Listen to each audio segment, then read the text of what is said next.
కేసీఆర్ గారు అంటే అతను 10 years తెలంగాణలో ఎంత కష్టపడ్డాడు, డెవలప్మెంట్ చాలా చేశాడు. అసలు రీసెంట్గా తెలంగాణ ప్రజలకి అది శుభవార్త తెలియదు, అశుభవార్త తెలియదు, కానీ కేసీఆర్ గారు ఓడిపోయారు రీసెంట్ ఎలక్షన్స్లో.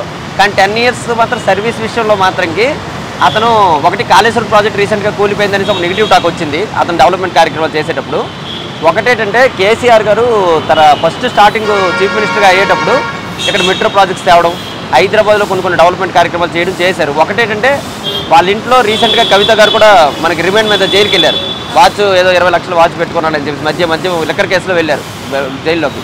ఏంటంటే ఎక్కడికి వచ్చి ప్రతి ఒక్కరు టాక్ ఏంటంటే కేసీఆర్ గారు అంతకుముందు ఏం లేదు, తెలంగాణ వచ్చిన తర్వాత ఆవిర్భావం అయిన తర్వాత తెలంగాణ చీఫ్ మినిస్టర్గా అయిన తర్వాత కేసీఆర్ కొడుకు మినిస్టరే కూతురు మినిస్టరే అంతా డెవలప్ అయిపోయారు కేసీఆర్ ఫ్యామిలీ. అంతకుముందు కేసీఆర్ అంటే ఎవరు అనుకునే వాళ్ళు కూడా ఉన్నారు. కేసీఆర్ అంటే ఎవరు తెలియదు, రికగ్నైజేషన్ లేదండి. ఫ్యామిలీ పరంగా కాదండి, ఫ్యామిలీ పరంగా డెవలప్ అయ్యారు, ఫ్యామిలీ పరంగా ఇన్కమ్ సంపాదించుకున్నారు. అంతే పరంగా ఫ్యామిలీలో ఒక ఐటీ మినిస్టర్గా ప్రతి ఒక్క యూత్ పర్సన్ అవ్వచ్చు, ఓల్డ్ పర్సన్ అవ్వచ్చు, అందరూ అనుకునేలాగా వీళ్ళు సన్ చేశాడండి కేటీఆర్ కొనితల తారక రామారావు గారు. ఆయన ఏంటంటే ఐటీ మినిస్టర్గా సర్వీస్ అయితే బాగా ఇచ్చాడండి, చాలా మంచి సర్వీస్ ఇచ్చాడు. ఇప్పుడు ప్రజెంట్ ఉన్న ఐటీ ఫీల్డ్లో ఎన్నో కష్టపడి ఎన్నో ఉపాధి కల్పనలు తెచ్చాడండి. ఇతను సన్ కేవలం ఇతను పేరు పెట్టుకుని అయితే వచ్చేలేదండి. ఇతను పేరు పెట్టుకుని నేను కూడా సీఎం కొడుకునే కదా ఏదో చేస్తారు అనుకుని మాత్రం వచ్చేలేదు. కేవలం కేసీఆర్ కొడుకుగా కాకుండా తనకంటూ ఒక ఇచ్చిన పదవిని బాధ్యతాయుతంగా అతను చేశారు కేటీఆర్ గారు. అది మాత్రం ఒప్పుకోవచ్చు. ఎందుకంటే తెలంగాణ ఆంధ్రాలో కూడా అంత ఐటీ మినిస్టర్లు అంత చేయట్లేదు. కేటీఆర్ గారు చేసినంత కష్టం కూడా కష్టపడలేదు. వాళ్ళు కొన్ని సాఫ్ట్వేర్ కంపెనీ పేరు చెప్పని కొన్ని చెప్పలేరు. వాళ్ళు ఏం డెవలప్మెంట్ స్కీమ్స్ ఉన్నాయి ఏంటండి ఆ విధంగా డెవలప్ చేశారు. కేసీఆర్ గారు ఇప్పుడు కాంగ్రెస్ గవర్నమెంట్ వచ్చింది, రేవంత్ రెడ్డి గారు పరిపాలన చూస్తున్నారు ఆల్రెడీ. ప్రజలు కూడా క్లియర్ లైవ్ వ్యూ చూస్తున్నారు, ఏం చేస్తున్నారు ఏం చేయట్లేదు పథకాలు అనేది. ఇప్పుడు ఇతను పెట్టిన వాటి పథకాలకి అతను పెట్టిన పథకాలకి చాలా వరకు కంపారిజన్ చేస్తున్నారండి. కాంగ్రెస్ గవర్నమెంట్ ఉండడం వల్ల మనకు నష్టం ఏర్పడుతుందా, పాజిటివ్ సెన్స్ ఉందా? ఎంతకుముందు కేసీఆర్ ఏ పథకాలు ఇచ్చేవాడు, మనం ఎలా బతికాము? ఇప్పుడు ప్రజాపాలన అప్లికేషన్లు అంటున్నాడు రేవంత్ రెడ్డి. ప్రజాపాలన అప్లికేషన్లో ఎంతవరకు శాంక్షన్ అవుతాయి కూడా ప్రజలు చూడాల్సిన పరిస్థితి వచ్చింది డెవలప్మెంట్ కార్యక్రమాలు. అతను నెగిటివ్ అనట్లేదు నేను. ఫస్ట్ ఆఫ్ ఆల్ ఏం చేస్తాడనేది ఇంకొక కొద్ది సంవత్సరాలు వెయిట్ చేసినంత వరకు ఎవరికి తెలియదు. కానీ కేసీఆర్ గారు ఉన్నంత మాత్రంలో హైదరాబాద్ ఇప్పుడు కూడా చాలా జాగ్రత్తగా రొటేషన్ అయిపోతుందంటే కేసీఆర్ గారు చేసిన డెవలప్మెంట్ వల్ల. కేసీఆర్ గారు ఏం చేయలేదు అని అనడానికి ఎవరికి లేదు తెలంగాణలో. అంత మంచి సర్వీస్ ఇచ్చారు కేసీఆర్ గారు. ఈవెన్ మన ఆంధ్ర గవర్నమెంట్ కన్నా తెలంగాణ గవర్నమెంట్లో వచ్చి బతుకుతున్నారు అంటే ఆంధ్ర ప్రజలు మీరు గుర్తుంచుకోవచ్చు. కేసీఆర్ గారు ఏ సర్వీస్ చేయకపోతే అసలు ఇక్కడ ఎవరు రారు ఆంధ్రలో. ఈ 10 yearsలో రీసెంట్గా డెవలప్ అయింది అంటే హైదరాబాదు. ఈ 10 years కానీ ప్రీవియస్గా డెవలప్ అయింది. కానీ ఈ 10 yearsలో అతను చేసే సర్వీస్ చాలా ఉంది. అతను చాలా మంచి లీడర్ అతను కేసీఆర్ గారు. ఇతను ఎక్కువగా మీడియాలో ఎక్కువ మాట్లాడతాడండి. ఎక్కువ అందరి గురించి విమర్శలు అని కాదు, చాలా వరకు సర్వీస్ అంతా చేస్తారు. పార్టీ పరంగా పక్కన పెడితే అంత విమర్శలతో ఎప్పుడూ పనులు కావు. కొన్ని వరకు అది ఫ్యాక్ట్స్ ఉండొచ్చు, అవి మాట్లాడే వాటిలో నిజాలు ఉండొచ్చు. కానీ ఆ నిజాలు పక్కన పెడితే ఫస్ట్ ఆఫ్ ఆల్ అది చేయడానికి కావాల్సిన కష్టం అనేది మనం పడాలండి. ఆ లీడర్స్ పట్టుకొని వీళ్ళకి పట్టుకొని ఇతని పరంగా ఇతను చేయాలనుకుంటాడు. ఒక పాపం ఎక్కువ ఈయన మీద రిలీజియస్ పరంగా వీళ్ళు పాలిటిక్స్ చేస్తారని టాక్ ఉంది. రిలీజియస్ అంటే మేడం గారు ఇప్పుడు ఇది మనకి సపోజ్ హిందూ ధర్మం ఉంది, అది క్రైస్తవత్వం వాళ్ళ గురించి మనం నెగిటివ్గా మాట్లాడితే మనకి చేసే హక్కు రైట్స్ ఎవరికి లేవు. ఎందుకంటే ఎవరి మత భావాలు ఎవరు ఇష్టపడితే ఆ మతాన్ని వాళ్ళు స్వీకరించవచ్చు. అలాగని చెప్పి మన ఇండియాలో ఉన్నటువంటి బీభత్సమైన కల్చర్ ఏంటంటే ప్రతి ఒక్క అంటే మతాలను తప్పు పట్టట్లేదు. ముస్లిం అనేవాళ్ళు మా ముస్లిం మతంలోకి రావాలని ఏ ముస్లిం చెప్పరండి. క్రైస్తవులు మాత్రం మా మతంలోకి చేరిపోండి అంటారు. ఇది అతను బయటికి తాకు తీసుకొని ఒక ఆర్ఎస్ఎస్ సంఘాలని పెట్టుకొని బీజేపీ పార్టీని పొగుడుతూ హిందూ ధర్మం ముఖ్యమే, హిందువులు అందరూ మంచిగా ఐక్యమత్యంగా ఉండాలి, అన్ని మతాలు కూడా బాగుండాలి. కానీ ఏంటంటే మతాన్ని అడ్డు పెట్టుకొని మనం మంచి చేయడం అనేది అందరూ ఒకటేనండి. అందరూ అన్నదమ్ములు లాంటి వాళ్ళు, అక్కజల్లు లాంటి వాళ్ళు. మనం అక్కడ కులాలు మతాలన్నీ చూడకూడదని, అందరికీ డెవలప్మెంట్ రావాలి, ప్రతి ఒక్క పేదవాడు కూడా పైకి రావాలి. అలాంటి ఆలోచనతో ఉండాలి తప్ప మతాలు పెట్టుకోవడం నాకు ఇష్టం లేదు. కేవలం మతాన్నే రంగులుగా అద్దడం అనేది తప్పు, చాలా తప్పు పని. ఎందుకంటే అందరం ఒకటే, మనుషులంతా ఒక్కటే. అంతేగాని కులాన్ని మతాన్ని అడ్డు పెట్టుకుని వస్తే అసలు మనిషి కాదు. నిజం చెప్పాలంటే కులం అనేది ఇప్పుడు ఒక డాక్టర్ దగ్గరికి వెళ్ళామండి ఆరోగ్యం బాగాలేకపోతే, అతను ఎస్సీ ఎస్టీ వాడు అని చెప్పేసి మనము లేదు మా కులపాడు కాదు, రెడ్డి కాదు, చౌదరి కాదు, మేము వెళ్ళిపోతాం బయటకని అంటామా. మనకు వైద్యం కావాలి, మనిషి బతకడం కావాలి అక్కడ ఇంపార్టెంట్. కానీ అక్కడ కులాలు మతాలు ఎందుకు వచ్చాయి, అక్కడ అది ఇంపార్టెన్స్ అయితే కాదు, జీరో. అది వాళ్ళు మాట్లాడే వాళ్ళు కూడా వాళ్ళ కామన్ సెన్స్లో లేని మాట్లాడినట్టే. ప్రెజెంట్ సీఎం గారు రేవంత్ రెడ్డి గారు అయ్యారండి. అతను ఫస్ట్ ఆఫ్ ఆల్ ఏంటంటే టీడీపీ పార్టీ పక్క వచ్చారు, చాలాసార్లు అంటే జైలు జీవితం కూడా అనుభవించారు కూతురు మ్యారేజ్ టైంలో కూడా. తర్వాత ఎలా అతను స్టార్టింగ్ పాయింట్ నుంచి ఎలా ఎదిగాడు, ఎలా వచ్చాడు టీడీపీ పార్టీ నుంచి, అన్నీ మనకు తెలిసిన విషయాలే రేవంత్ రెడ్డి గారి గురించి. అయితే ప్రజెంట్ ఇప్పుడు అనుకోని విధంగా కాదు, అనుకోని విధంగా అంటే కొంచెం తెలంగాణ ప్రజలకు ఎలాగ అలవాటు అయిపోయిందంటే వారు కేసీఆరే కదా, ఈసారి కూడా కేసీఆర్ గారు వచ్చేస్తారు అని చాలామంది అనుకున్న తర్వాత ఇతను రీసెంట్గా పార్టీ పెట్టిన తర్వాత పల్లెటూరులో ఉండడం వల్ల చేస్తారు. అర్బన్ సిటీస్ వాళ్ళు కొత్త ఐడియాతో ఆలోచించారు, ఏదైనా కొత్త నాయకుడిని వస్తే బాగుంటుంది, ఏటో చేంజ్ చూద్దాము ప్రజలు కూడా అనుకున్నారు. ఇతను పార్టీ పెట్టిన మేనిఫెస్టోలు కూడా ప్రజలకు నచ్చాయి. ఏంటంటే ఇతను రీసెంట్గా మనీ ఇంప్లిమెంటేషన్ చేస్తారు. చాలామంది పొలిటికల్ పార్టీ వాళ్ళు మనీ ఇస్తారు, ప్రతి ఒక్క కామన్ ప్రజలకు ఇంటింటి తీసుకెళ్ళి లోపై కానీ దొంగతనంగానే మనీ ఇస్తారు ఓటుకు నోట్ అనేసి. అయితే ఇతను ఏంటంటే చెప్పాడంటే పార్టీ పెట్టేటప్పుడు మేము ఖచ్చితంగా వస్తాం, మేము ప్రజలకి నోట్లతో కొనియడానికి రాలేదు, ఖచ్చితంగా నేను సర్వీస్ ఇస్తాను, మంచి సర్వీస్, ఒకసారి నమ్మండి, ఒకసారి ఇవ్వండి అవకాశం అని అన్నాడు. వీళ్ళు గెలిచిన తర్వాత తెలంగాణ ప్రజలు ఏమో తెలియదు కానీ ఆంధ్రాలో మాత్రం తెలుగుదేశం పార్టీ వాళ్ళు పండుగ చేసుకున్నారండి ఇతను గెలిచిన తర్వాత. ఎందుకంటే చంద్రబాబు నాయుడు కూడా ఫుల్ హ్యాపీ ఉన్నారు, అమ్మయ్య మన తమ్ముడే వచ్చాడు అక్కడ అనేసి, మన శిష్యుడే వచ్చాడని. ఇతను మరి ఇప్పుడు రీసెంట్గా ఎలక్షన్లో కొన్ని నెలలే అయింది. ఒకటి ఇతను పెట్టిన ఫస్ట్ సర్వీస్ పాయింట్ ఏంటంటే ఆడవాళ్ళకి ఉచిత బస్సు సదుపాయాలని ఇచ్చారు ఉమెన్స్కి. అదొకటి. ఇప్పుడు అందరికీ కూడా కొంతమంది అంటే కూలీ నాలి పనులు చేసుకున్న వాళ్ళు ఉంటారు కదండి, అందరూ ఎంప్లాయీసే ఉంటారు కదా ఆడవాళ్ళు అంటే. కొంతమంది కష్టపడే వాళ్ళు కూడా ఉన్నారు, ఇంట్లో మార్కెట్ చేస్తూ వెళ్ళి కాయగూరలు అమ్ముకునే వాళ్ళు, కష్టపడే వాళ్ళు కూడా ఉన్నారు. అందరికీ కూడా ఇవ్వడం వల్ల, ఉమెన్స్ అందరికీ ఇవ్వడం వల్ల అది ఒక ఫ్రీ ఆఫ్ 33% రిజర్వేషన్ కూడా సుప్రీంకోర్టులో దెబ్బలాడి తెచ్చాడు. మెట్రో ప్రాజెక్టు మీద సంతకాలు పెట్టాడు. ఇప్పటి వరకు అయితే చేసిన పనులన్నీ కొద్దిగా బాగానే వెళ్తున్నాయి. మరి ఇక్కడ నుంచి ఇతను ప్రతిపక్ష పార్టీలకు ధీటుగా అతను చీఫ్ మినిస్టర్ ఎలాగ పదవి ఇచ్చారు ప్రజలు, దాన్ని ఉపయోగించుకొని ప్రజలకు ఏ సర్వీస్ నేను చేస్తాను, కేసీఆర్ కన్నా బెటర్ సర్వీస్ నేను ఇస్తానని పట్టుదలతో చేస్తే రేవంత్ రెడ్డి గారికే మళ్ళీ అవకాశం ప్రజలు ఇవ్వచ్చు. కేసీఆర్ లాగే 10 years ఎలా పరిపాలిస్తారు రేవంత్ రెడ్డి గారు. కానీ ఫస్ట్ ఆఫ్ ఆల్ ఏంటంటే మెయిన్ పాయింట్ మనసులో ఉండాల్సింది ఏంటంటే పట్టుదల ఉండాలండి. పట్టుదల మనిషిని పైకి తెస్తుంది. ఎప్పుడైనా విమర్శలతో ఎప్పుడు పని కాదు. మనం ఎలాగ ఎదుగుతాము అనే పాయింట్ని మైండ్లో పెట్టుకొని అతను చేసిన పరిపాలనకి నేను చేసిన పరిపాలనకి ఏంటి కంపారిజన్, అతని టైంలో ఏం డెవలప్మెంట్ చేశాడు, ఏ అప్పులు ఎక్కడెక్కడ ఉండిపోయి, అతను తిడితే సరికాదండి. కాళేశ్వరం ప్రాజెక్టులో కొన్ని కోట్లు నష్టపెట్టాడు, లేకపోతే ఇక్కడ మెట్రో ప్రాజెక్టులో సంతకాలు పెట్టి అనవసరంగా ధనం ఏమైపోయింది, ఈ ఖర్చులు వీటి గురించి మాట్లాడి లెక్కలతో తిట్టుకుంటే ఏం రాదండి, తిట్టుకుంటే విమర్శలతో ఏం రాదు. ప్రజెంట్ లోపాలని ఎలా సరిచేయాలి, ఎలా తీసుకెళ్తే రాష్ట్ర ప్రజలు నమ్ముతారు, ప్రజెంట్ వాళ్ళు నమ్మే సిచ్యువేషన్ క్రియేట్ చేస్తే అప్పుడు మీరు డెవలప్మెంట్ ఉపాధి కల్పిస్తే ప్రజలు నమ్మడం ఏంటి, ఆటోమేటిక్గా నువ్వు చేసే పని బట్టే మనకి చేసే పని బట్టి జీతం ఇస్తారు ఎవరైనా సరే. చేసే పని బట్టి మంచితనం మనకి క్రియేట్. ఒక సంఘంలో గౌరవం పెరగాలంటే ప్రతి ఇంటికి సర్వీస్ వెళ్ళి మన ప్రతి కార్యక్రమంకి వెళ్తే కదా మనకి గౌరవం అనేది వస్తుంది ప్రతి ఫంక్షన్. అలాగే ఇప్పుడు రేవంత్ రెడ్డి గారు ఒక కుటుంబ వ్యక్తిగా ఆలోచించి నేను ఒక ఫ్యామిలీ పర్సన్ లాగా, అందరు ఫ్యామిలీ పర్సన్ అని చెప్పుకోవడం కాదు, ప్రతి ఒక్క ఫ్యామిలీ కూడా కొంత అవేర్నెస్ క్రియేట్ చేసి కష్టపడి పైకి తెస్తే రేవంత్ రెడ్డి గారు మంచి సీఎం అని గుర్తింపు ఉంటుందండి. అంతేగాని 4 yearsలో 5 yearsలో కేసీ గారు ఏం చేశారని తిట్టుకోవడం వల్ల ఏం రాదండి. ప్రతిపక్షాలను తిట్టడం పరిగాటు పెట్టుకుంటే ఏం రాదు. కేటీఆర్ గారి గురించి ఎందాలి చెప్పానండి. ఐటీ మినిస్టర్గా చాలా మంచి సర్వీస్ ఇచ్చారు. అయితే ఈసారి ఐటీ మినిస్టర్గా ఇప్పుడు వాళ్ళ ఫాదర్ ఓడిపోయడం వల్ల కొంత లాసే. ఎందుకంటే ఇప్పుడు పవర్లో ఉంటే ఏమైనా మనం చేయొచ్చండి, పవర్ లేకపోతే మనం ఏమీ అదే మనం మాట్లాడిన మాటకు కూడా అంత వాల్యూ ఇవ్వరు ఎక్కడైనా సరే. అంటే ఏదో మాట్లాడుతున్నట్లే కూర్చున్నట్లే అనేసి అనే విధంగా చూస్తారు వాటం వచ్చిన తర్వాత. పవర్లో ఉన్నప్పుడు ఆ పొజిషన్ వేరేగా ఉంటుంది.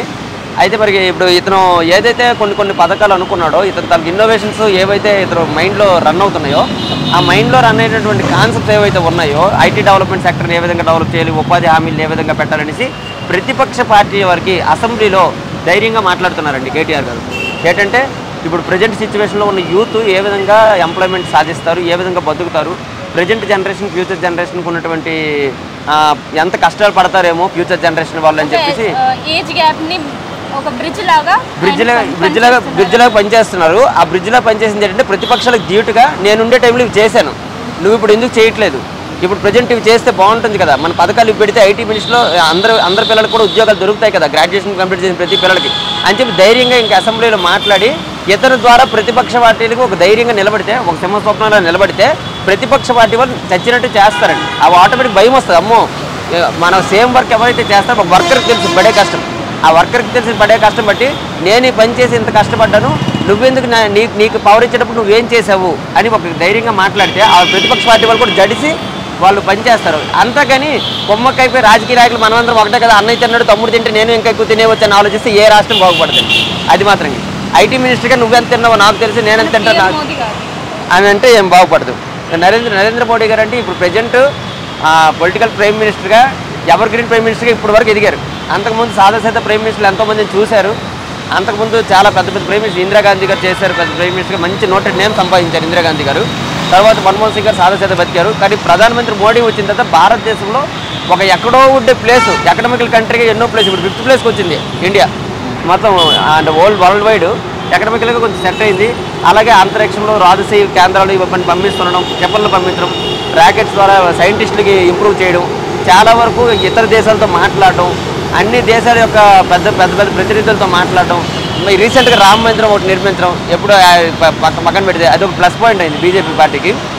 ఇక్కడ ఏంటంటే అతను ప్రతి ప్రధానమంత్రిగా ఏం సర్వీస్ చేస్తారు అనేది 10 ఇయర్స్లో అందరు ప్రజలు చూశారండి. ప్రతి ఒక్కరు కూడా చూశారు. అంత రీసెంట్గా ఇప్పుడు ప్రతి ఒక్కరు కూడా కొంతమంది నెగిటివ్ టాక్ ఉంది ఏంటంటే కాంగ్రెస్ గవర్నమెంట్ వస్తుంది, కాంగ్రెస్ గవర్నమెంట్ వల్ల కొన్ని సీట్లు చీలిపోవచ్చు, ఎందుకంటే కాంగ్రెస్ గవర్నమెంట్ కూడా పవర్లో కనిపిస్తుంది అని అంటున్నారు. కానీ చాలామంది ప్రజలు మేజర్ టాక్ ఏంటంటే ఈ ఆర్ఎస్ఎస్ సంఘాల వల్ల ఏమో తెలియదు కానీ ప్రజలు ప్రధానమంత్రి మోడీ గారు వస్తేనే సెంట్రల్లో బాగుంటుంది అనే విధంగా మాత్రం ఇప్పుడు ఉందండి. ప్రజెంట్ బీజేపీ పార్టీకి మాత్రం చాలా వరకు పాజిటివ్ పాయింట్స్ అయితే ఎక్కువ ఉన్నాయండి. ఇప్పుడు రావడానికి మళ్ళీ ఇప్పుడు పెద్ద ఎలక్షన్ నుంచి ప్రైమ్ మినిస్టర్ రావడానికి ఎక్కువ అవకాశాలు ఉన్నాయి.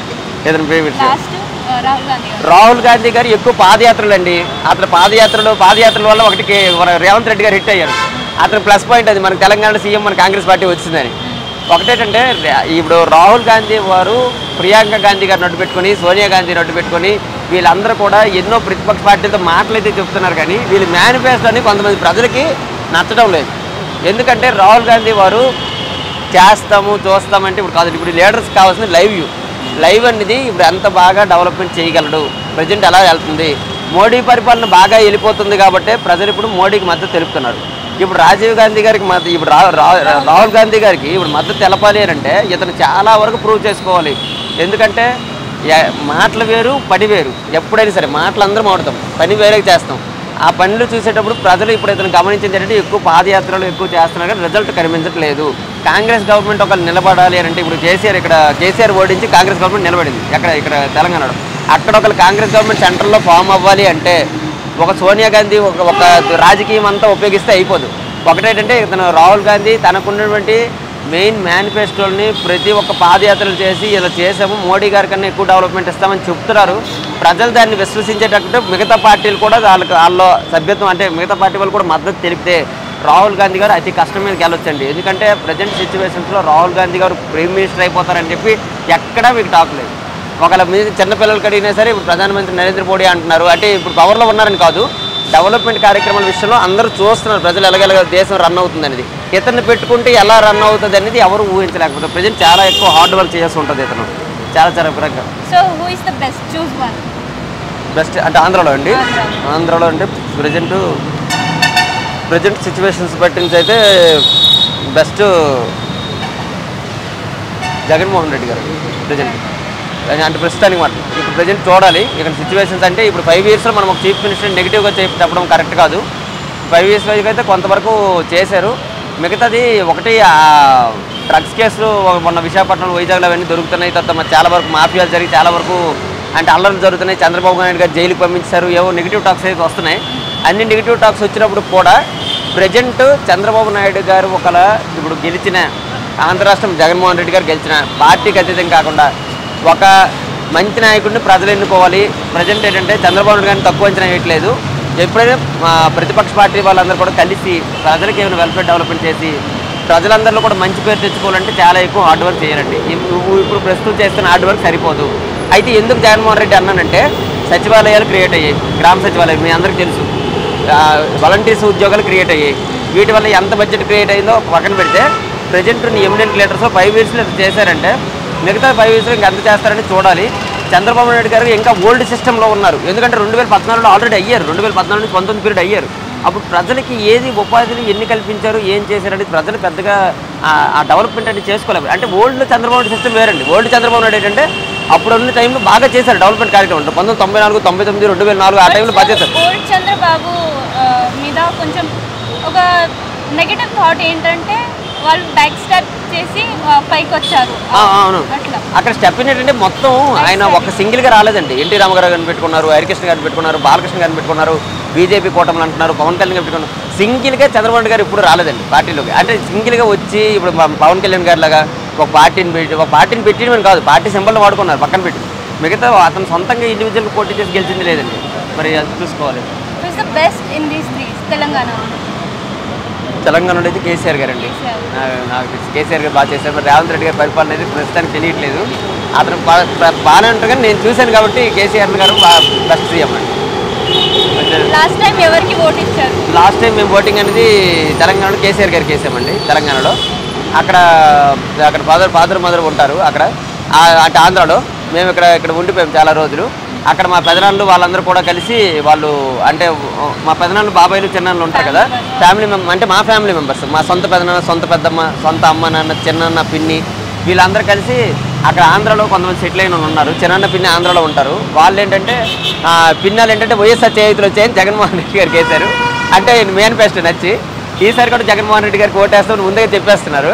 అయితే చిరాన్ గారు ఏంటంటే టీడీపీ పార్టీకి అర్థం ఇంట్లో ఇద్దరు ఒకటే ఎందుకు, అంటే ముందే అనుకుంటారు కదా ఇంట్లో ఎందుకు ఇద్దరు ఒకటి కాదంటే, ఒకటేంటంటే అతను కూడా కష్టపడుతున్నాడు కదా మేనిఫెస్టో, ఈసారి అతను కూడా ఒక అవకాశం ఇద్దామని చిరాన్ ఏమో టీడీపీకి, పిన్నేమో మన జగన్మోహన్ రెడ్డి గారికి. ఈసారి మీరు ఎవరికి ఇస్తారు?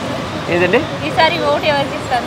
ఈసారి ఓటింగ్ అంటే ఇప్పుడు ఎమ్మెల్యే ఎంపీ 2 ఎలక్షన్స్ ఉంటాయి కదండి. కేంద్రంలో మాత్రంకి మాకు అక్కడ శ్రీకాకుళం డిస్ట్రిక్ట్లో ఎంపీ గారు కింద్రాపు రామ్మోహన్ రెడ్డి గారు అండి. కింద్రాపు రామ్మోహన్ రెడ్డి గారు చాలా వెల్ఫేర్ డెవలప్మెంట్ కార్యక్రమాలు చూశారండి. మీరు నెట్లో కూడా చూసుకోవచ్చు చాలా వరకు. అంటే మనకి ఏ ఏరియాలో ఉన్నా, ఏ ఏరియాలో ఎంత డెవలప్మెంట్ అవుతుందని యూట్యూబ్లో అంతా తెలిసిపోతుంది. అంటున్నా ఎమినెంట్ లీడర్ ఎవరు అంటే మీకు వస్తుంది. అక్కడేంటంటే టీడీపీ పార్టీ బలంగా ఉందండి. ఒకటి శ్రీకాకుళం జిల్లాకు మాత్రంకి ఎంపీగా రామ్మోహన్ రెడ్డి గారు పోటీ చేస్తున్నారు. అది చాలా బాగుందండి. నెక్స్ట్ ఎమ్మెల్యేగా రెడ్డి శాంతి గారు అంత లేదు అక్కడ నియోజకవర్గం మీద, అంటే వైఎస్ఆర్సీపీ పార్టీ వాళ్ళు అంత లేదు.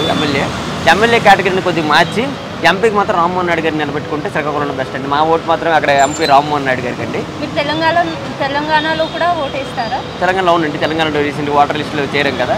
ఇక్కడ చేరిన తర్వాత ఇక్కడ అంటే మేము అనుకోలేదండి, రిజల్ట్ మాత్రం ఎక్స్పెక్ట్ చేయలేదు. రేవంత్ రెడ్డి గారు వస్తారని నేనైతే అనుకోలేదు. ఒరిజినల్ పాయింట్ చెప్తున్నాను, అతను గెలిచారని కాదు. ఏంటంటే మేమైతే కేసీఆర్ గారు అని అనుకున్నాము. అది రిజల్ట్ చూసేటప్పటికి కొత్త లీడర్ వచ్చేసారు రేవంత్ రెడ్డి గారు అనేటప్పుడు రిజల్ట్ చాలా అంటే ఫస్ట్ అప్సెట్ అయ్యాం. ఎందుకంటే ఎలా చేస్తారో తెలియదు కదా, ఫస్ట్ లీడర్ కదా.